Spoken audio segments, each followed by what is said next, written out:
যখন রান্না করতে একেবারেই ইচ্ছে করে না তখন খুব কম সময়ের মধ্যে এরকম নরম তুলতুলে আর সবজিতে ভরপুর এই হেলদি টিফিন রেসিপিটি বাড়িতে বানিয়ে দেখতে পারেন। খেতে ভীষণ ভালো হয়। নমস্কার, কাকলিস কিচেন অ্যান্ড লাইফস্টাইল চ্যানেলে আপনাদের সবাইকে স্বাগত জানাই। রেসিপিটি বানানোর জন্য প্রথমে একটা মিক্সির মধ্যে নিয়ে নিচ্ছি 1 কাপ সুজি। সুজিটাকে একটু শুকনো অবস্থাতেই গুঁড়ো করে নিতে হবে। সুজিটা গুঁড়ো হয়ে গেলে এর মধ্যে দিয়ে দিতে হবে 1 কাপ জল। এবার সুজিটাকে ভালো করে পেস্ট করে নিতে হবে।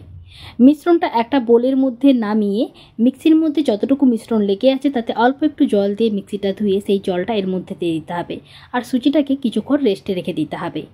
এইবার একটা কড়াই গ্যাসের মধ্যে বসিয়ে দিয়েছি। অল্প একটু তেল দিয়ে ফোড়নে দিয়ে দিচ্ছি 1/2 চামচ জিরে, 1/2 চামচ কালো সরষে আর 1/2 চামচ সাদা তেল। একটু হালকা করে নেড়েচেড়ে ভেজে নিতে হবে। মশলাটা হালকা ভাজা হয়ে গেলে এর মধ্যে দিয়ে দিচ্ছি 2 থেকে 3টার মতো কাঁচা লঙ্কা কুচি, দিয়ে দিচ্ছি একটা বড় সাইজের পেঁয়াজ কুচি, অল্প একটু বাঁধাকপি কুচিয়ে দিয়েছি, একটা মিডিয়াম সাইজের গাজর কুচিয়ে দিয়েছি আর অল্প একটু ক্যাপসিকাম কুচিয়ে দিয়ে দিচ্ছি।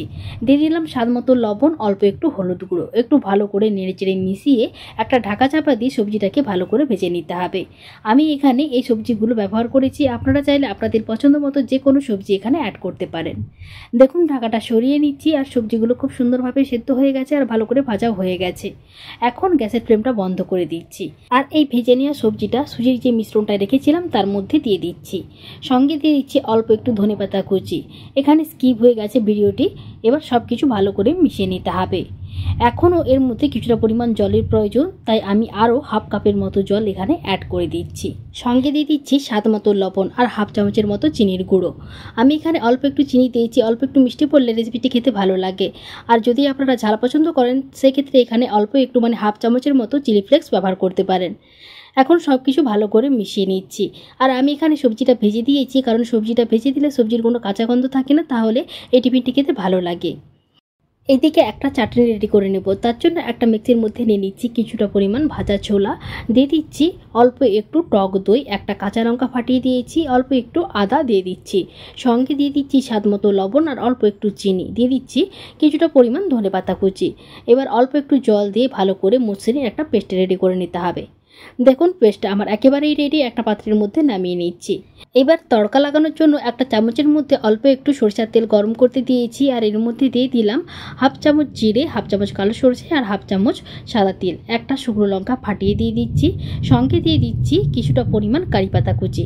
একটু হালকা করে নেড়েচেড়ে ভেজে নিতে হবে আর এর মধ্যে দিয়ে দিতে হবে অল্প একটু লঙ্কার গুঁড়ো। একটু হালকা করে নেড়েচেড়ে এই তড়কাটা চাটনির মধ্যে দিয়ে দিতে হবে। আমি এখানে ভাজা ছোলা দিয়ে চাটনিটা বানিয়ে নিয়েছি। আপনারা চাইলে বাদাম অথবা নারকেল দিয়েও কিন্তু চাটনিটা বানিয়ে নিতে পারেন, অথবা এমনি সস দিয়েও কিন্তু এই রেসিপিটি খেতে পারেন। চাটনিটা আবার একেবারেই রেডি। এইদিকে একটা প্যান গ্যাসের মধ্যে বসিয়ে দিয়েছি, অল্প একটু তেল ভালো করে ব্রাশ করে দিতে হবে। এইবার অল্প অল্প করে ব্যাটার নিতে হবে, 2 চামচের মতো ব্যাটার নিতে হবে আর মাঝখান দিয়ে এরকমভাবে দিয়ে একটু ছড়িয়ে দিতে হবে। এইভাবে প্রায় 1 মিনিটের মতো রেখে দিতে হবে। 1 মিনিট পরে ওপরটা খুব সুন্দরভাবে শুকিয়ে আসবে, তখন অপর সাইডটা উল্টে দিতে হবে। এইভাবে উল্টে পাল্টে দু সাইডটা একটু ভালো করে ভেজে নিতে হবে। দুদিকটাই যখন হালকা লাল হয়ে ভাজা হয়ে যাবে তখন এটাকে তুলে নামিয়ে নিতে হবে। আর এই একই রকম করে সমস্ত পরোটাগুলোকে ভেজে নিতে হবে। দেখুন সবগুলো রেডি করে নিয়েছি। এখন একটা হাতে নিয়ে আপনাদের দেখাচ্ছি, দেখুন কতটা নরম তুলতুলে হয়েছে আর একেবারে সবজিতে ভরপুর।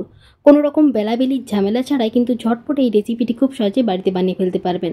সকালের টিফিন অথবা রাতের ডিনারে এই রেসিপিটি কিন্তু খেতে ভীষণ ভালো লাগে, খুব বেশি সময়ের প্রয়োজন হয় না।